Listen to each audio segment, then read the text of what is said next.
August 14 Indian box ఆఫీస్కు పెద్ద రోజు. రజనీకాంత్, లోకేష్ కనకరాజ్, కూలీ, ఎన్టీఆర్, హృతిక్ రోషన్ వార్ 2 సినిమాలు ఒకే రోజు విడుదల కావడం ఇరు వర్గాల్లో తీవ్ర ఆసక్తిని అయితే రేకెత్తిస్తుంది. ఈ సినిమాల క్లాష్ ఎలా ఉండనుందో ప్రేక్షకులకు మరో 4 రోజుల్లో అనుభూతి చెందగలరు.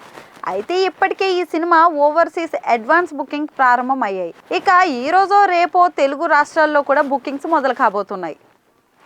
అయితే గత కొన్నేళ్లుగా పెద్ద సినిమాలు రిలీజ్ అవుతున్నాయంటే టికెట్ ధరలు అమాంతం పెంచేస్తున్నారు మేకర్స్. ప్రభుత్వాలు కూడా అలా అనుమతులు ఇచ్చేస్తున్నాయి మరి. అయితే ఇప్పుడు రిలీజ్ కాబోతున్న కూలీ, వార్ 2 ఈ రెండు కూడా స్ట్రైట్ తెలుగు సినిమాలు కావు. కూలీ తమిళ నుంచి డబ్బింగ్ కాగా, వార్ 2 హిందీ నుంచిగా వస్తుంది.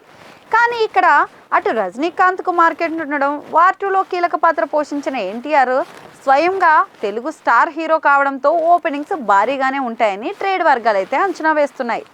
ఇక ఇప్పటికే ఓవర్సీస్తో పాటు దేశంలో పలు రాష్ట్రాల్లో బుకింగ్ ప్రారంభం కాగా తెలుగులో సేల్ రేపు షురూ అవ్వబోతుంది. మరి ఈ క్రమంలోనే టికెట్ ధరలపై అభిమానుల దృష్టి కూడా పడింది.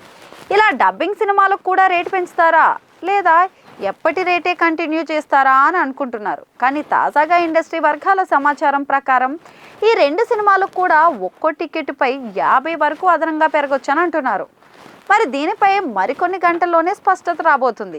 ఈ రెండు సినిమాలు మేకర్స్ కూడా వీటిని భారీ స్థాయిలో రిలీజ్ చేసేందుకు ప్లాన్ చేస్తున్నారు.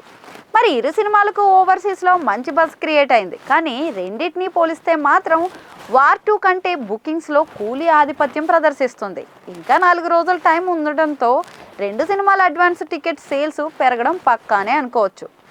అయితే లోకేష్ కనకరాజ్ డైరెక్షన్లో కూలీ సినిమాను గ్యాంగ్స్టర్, గోల్డ్ స్మగ్లింగ్ బ్యాక్డ్రాప్లో అయితే తెరకెక్కించారు.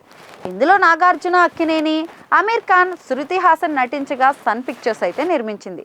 మరోవైపు వార్ 2 సినిమాను స్పై అండ్ యాక్షన్ థ్రిల్లర్ జోనర్లో అయాన్ ముఖర్జీ తెరకెక్కించారు. ఈ సినిమాలో ఎన్టీఆర్, హృతిక్, కియారా అద్వానీ నటించారు.